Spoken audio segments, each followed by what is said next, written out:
Selamat datang ya di Ruang Nalaria. Ruang di mana nalar berpikir, rasa berbicara, dan cerita menemukan maknanya. Pernah kepikiran gak sih, di tengah lautan opini yang riuh banget di luar sana, suara siapa ya yang sebetulnya layak buat kita dengerin? Hari ini, kita akan coba bedah karakter salah satu figur publik, Pandji Pragiwaksono, buat cari tahu jawabannya. Kita semua kan setiap hari dibanjiri begitu banyak informasi, begitu banyak suara. Tapi, apa sih yang bikin satu suara itu menonjol? Apa yang bikin suara itu jadi layak dipercaya? Nah, itulah yang akan kita selidiki bareng-bareng. Oke, kita langsung fokus ke studi kasus kita, Pandji Pragiwaksono. Tapi tunggu dulu, ini penting banget buat dicatat ya. Pembahasan kita kali ini bukan soal jadi tim pro atau kontra terhadap sosoknya, bukan itu. Ini lebih ke upaya kita buat membedah anatomi karakter seorang pembicara publik dan apa yang bisa kita pelajari dari situ. Jadi intinya apa sih? Nah, analisis ini nemuin ada 3 pilar utama yang ternyata jadi penopang karakternya, yaitu pola pikir yang tajam, integritas yang kokoh, dan ini nih yang krusial, kerendahan hati buat terus bertumbuh. Yuk, kita bongkar satu persatu. Kita mulai dari yang paling dasar. Pilar pertama, fondasi pola pikir. Ini ibaratnya dapurnya. Gimana cara seseorang ngebangun argumen dan juga keyakinannya. Hal pertama yang paling kelihatan itu adalah cara berpikirnya yang kritis dan konsisten. Ini bukan cuma sekedar punya opini loh, tapi soal gimana opini itu dibangun. Kalau di dunia psikologi, ini ada istilah kerennya, yaitu critical thinking dan cognitive consistency. Gampangnya gini deh, ini adalah komitmen buat ngejaga supaya pikiran, ucapan, sama tindakan itu selalu sejalan. Nggak ada tuh yang namanya standar ganda atau munafik. Dan kita bisa lihat wujud nyatanya. Pendapat yang disampaikan itu selalu ada dasarnya, argumennya juga terstruktur, dan yang paling penting, nggak gampang goyah cuma karena ada tren sesaat atau isu yang lagi viral. Oke, selanjutnya masih di pilar pola pikir, ada soal otentisitas dan kemauan buat bertumbuh. Wah, ini kombinasi yang langka banget, tapi sekaligus kuat. Konsep dibaliknya itu adalah growth mindset dan intellectual humility. Ini kombinasi yang menarik banget. Maksudnya dia cukup rendah hati untuk mengakui, oke, saya bisa salah, tapi di saat yang sama juga cukup kuat untuk nggak kehilangan jati diri pas lagi belajar hal baru.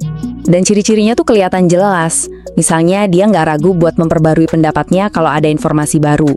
Ini bukan tanda kelemahan loh ya, justru ini nunjukin kekuatan intelektual. Nggak kejebak sama ego, pokoknya saya paling bener. Oke, kita udah lihat dapur berpikirnya.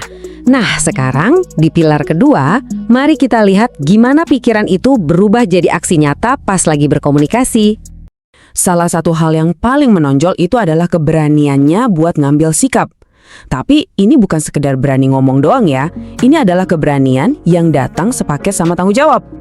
Dalam ilmu karakter, ini disebut moral courage atau keberanian moral.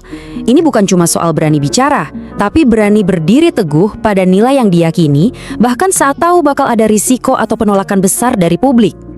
Jadi, wujudnya ya dengan berani ngambil posisi yang mungkin gak populer, sadar betul sama konsekuensi sosialnya, tapi tetap konsisten, karena yakin itu adalah hal yang benar untuk disuarakan.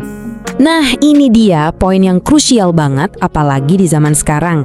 Keberaniannya itu terletak pada ketegasan terhadap gagasan, bukan malah menyerang pribadinya. Coba deh kita lihat bedanya. Di satu sisi, ada kritik yang asertif, fokusnya ke ide, ngajak diskusi substansi. Di sisi lain, ada serangan ad hominem, fokusnya cuma buat merendahkan lawan. Disinilah bedanya antara diskusi yang membangun dan perdebatan yang cuma merusak. Sekarang kita masuk ke pilar yang terakhir, apa sih dampak dari semua ini buat publik? Karena pada akhirnya, suara di ruang publik itu ya dinilai dari dampaknya kan? Dan ternyata dampak terbesarnya bukan sekedar menghibur, tapi juga mendidik dan membangun kesadaran publik. Seringkali dengan cara yang nggak terduga, contohnya ya lewat komedi. Para ahli menyebut fenomena ini sebagai public pedagogy, belajar di luar kelas lewat media populer. Ini juga nunjukin adanya prosocial orientation, sebuah kepedulian yang tulus untuk mencerdaskan masyarakat, bukan cuma buat cari sensasi. Dan inilah kontribusi nyatanya, ngebawa isu-isu berat ke ranah publik dengan cara yang lebih ringan, mancing kita semua buat mikir, dan yang terpenting, melawan penyakit apatisme. Jadi, dari seluruh analisis ini, pelajaran apa sih yang bisa kita ambil tentang kedewasaan dalam berbicara di ruang publik? Intinya, ada 3 prinsip yang saling nyambung. Semuanya dimulai dari pikiran yang kritis dan rasional. Terus, diwujudkan dengan keberanian yang bertanggung jawab. Dan pada akhirnya, tujuannya jelas, untuk mendidik dan membangun, bukan buat merusak. Saya mau menutup pembahasan ini dengan sebuah pemikiran yang rasanya merangkum semuanya. Berani berpikir dan berbicara adalah bentuk kedewasaan, jika disertai etika, tanggung jawab, dan kesiapan belajar. Jadi, saya mau tinggalkan Anda dengan satu pertanyaan untuk direnungkan.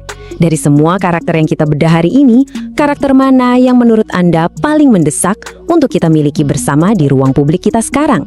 Terima kasih sudah menyimak. Terima kasih banyak ya untuk kalian yang sudah hadir dalam Ruang Nalaria. Ruang di mana nalar berpikir, rasa berbicara, dan cerita menemukan maknanya. Sehat selalu, bahagia selalu untuk semuanya. Sampai jumpa di episode berikutnya.